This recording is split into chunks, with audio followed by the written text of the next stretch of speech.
Hey guys, welcome back. I wanted to do a quick video here about Carl Lentz. He's a pastor of a very prominent church. I actually had no idea who this guy was, but it seems like the last 10 days there's been a lot of articles circulating about this guy. So I'm like, who is this guy?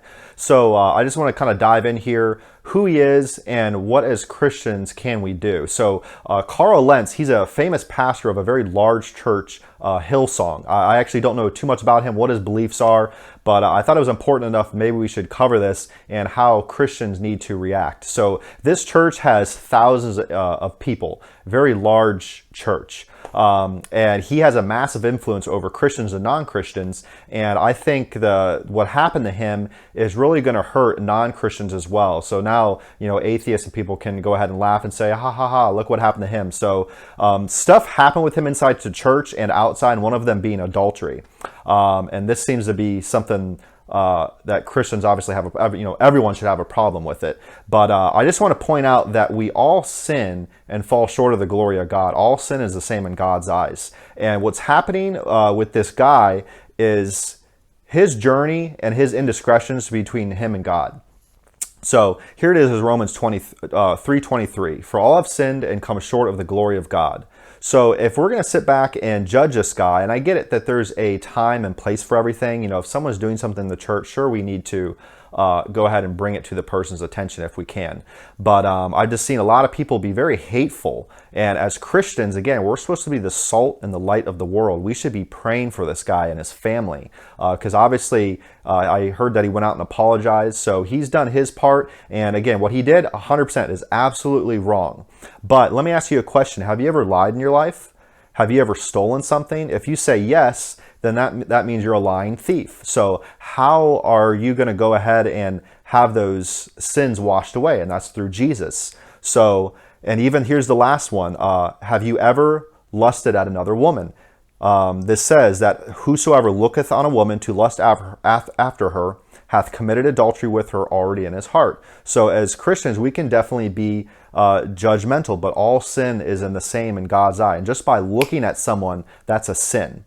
So obviously this guy, took it a step further, and obviously no one should condone that. But there's a character in the Bible that I thought about. As soon as I heard about this, I was like, man, that's definitely King David. If you remember King David, he's the guy that killed Goliath. With a slingshot. He took out Saul's army. He was a king, had everything that he wanted. He was even married. So let's look at this, a couple of these verses about, real quick, what he did. Kind of about the same thing of committing adultery. So 2 Samuel 2, it says, And it came to pass in an evening tide that David arose from his bed and walked upon the roof of the king's house. And from the roof he saw a woman washing herself. And the woman was very beautiful to look upon. And David sent and inquired after the woman, and one said, Is not this Bathsheba, the daughter of Eliam, the wife of Uriah the Hittite? So Bathsheba was also married as well. And a Hittite, that's just a group of people. Back in those times, there was 12 tribes, and one of those tribes was the Hittites. So that's where that comes from.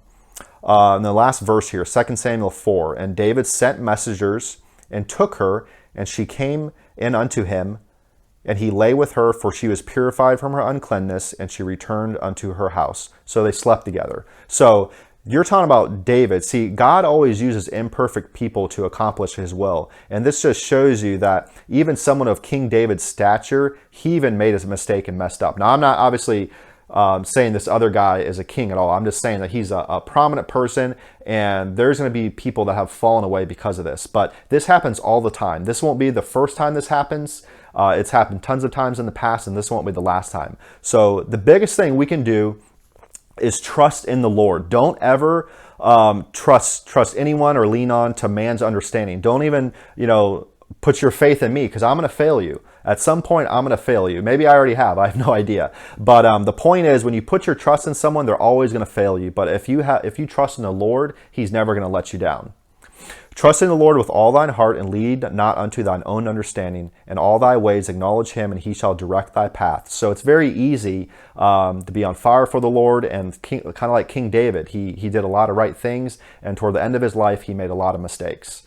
And that's just typical human nature. It happens to all of us. Be not wise in thine own eyes. Fear the Lord and depart from evil. It shall be health to thy navel and marrow to thy bones.